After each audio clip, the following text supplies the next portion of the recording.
Okay, I'm gonna try to make this response as brief as possible. To give a little context for the people who just got here, this whole conversation is about whether or not there's such a thing as consistency or logic when it comes to comic book characters. This guy's whole point is that consistency and logic basically don't exist in comics, and one of the points that he brings up is the fact that Catwoman once knocked out 3 of the Flashes at once. But the context of this moment is very important. This moment takes place during an event where Poison Ivy took over everybody in the world except Batman and Catwoman and was using everybody as her pawns. So Catwoman didn't get the best of 3 Flashes, she got the best of 3 Flashes who were being controlled by Poison Ivy. And why is them being controlled relevant? Because throughout the comic, it's basically verbatim stated that not only does Poison Ivy not have full control of her pawn's powers, but she doesn't have full control of her own mind. Earlier in the comic, we're shown Batman bringing down a controlled Superman just by whistling. Catwoman is surprised that he was actually able to take Superman down with a whistle, but Batman says, no, not Superman.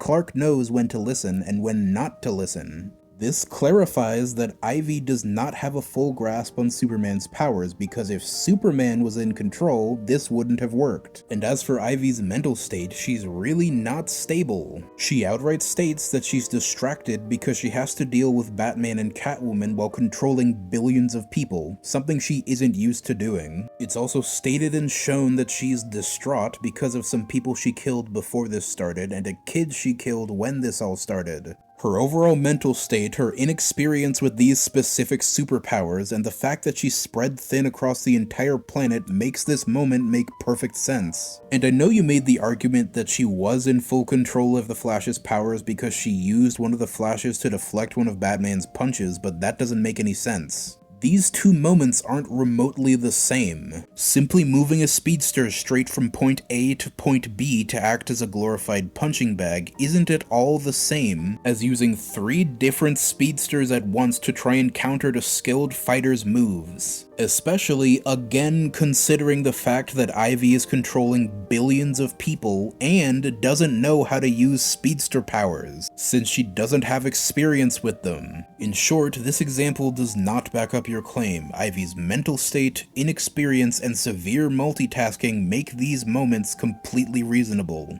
That's not picking and choosing, that's just facts.